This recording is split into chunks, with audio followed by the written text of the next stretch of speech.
ఎలాగైతే నేను ఫ్యామిలీ నవీన్ గడ్ అయితే ఫుల్ జిమ్ దగ్గర జిమ్ చేసి ఎనర్జీ తెచ్చుకున్నాడు. ఈ లోపు మా కార్ అయితే వచ్చింది. వెనకాల ఎవడు కూర్చుంటాడా అని డిస్కషన్ చేసుకుంటున్నాం. మేమైతే కూర్చోమంటున్నాము, కానీ సుదర్శన్ గడ్ నాకు పర్సనల్ చాటింగ్స్ ఉన్నాయి, నేను వెనక్కి సీట్కి వెళ్ళిపోతానని ఆడైతే వెనక్కి వెళ్ళిపోయాడు. ఫ్యామిలీ చూడండి ఫ్యామిలీ, వీళ్ళు ఎలాంటి సాంగ్స్ పెడుతున్నారు, అసలు ఇలా ఎవడైనా పెడతాడు? ఒకసారి ఈ సాంగ్ అయితే మీరు వినండి.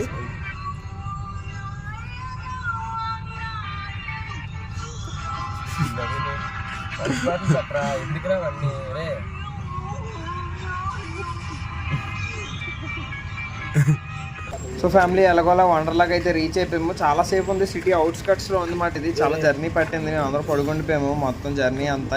సో లోపలికి రాగానే వ్యూ అయితే ఇలా ఉందన్నమాట. హితేష్ గడికి కొంచెం వామిటింగ్ సెన్సేషన్లో ఉందని ఆడైతే వెళ్ళిపోయాడు. మన వాళ్ళు అయితే టికెట్లు తీయడానికి అడ్డేపు వెళ్తున్నారు. సో ఫ్యామిలీ ఇలా ఇక్కడ చూసుకున్నట్టయితే ఇక్కడైతే ఏవో స్టంట్స్ అవి చేస్తున్నారు బోల్డ్ మంది. వండర్లా బయటే ఎలా ఉందంటే లోపల ఇంకా ఎలా ఉంటుందో ఫుల్ ఎక్సైటెడ్గా ఉన్నాం మేమైతే. రేపు మా వాళ్ళు టికెట్లు తెచ్చారు. మీరు నెక్స్ట్ షాట్లో మేము చేసిన చిల్లర పనులన్నీ చూడండి.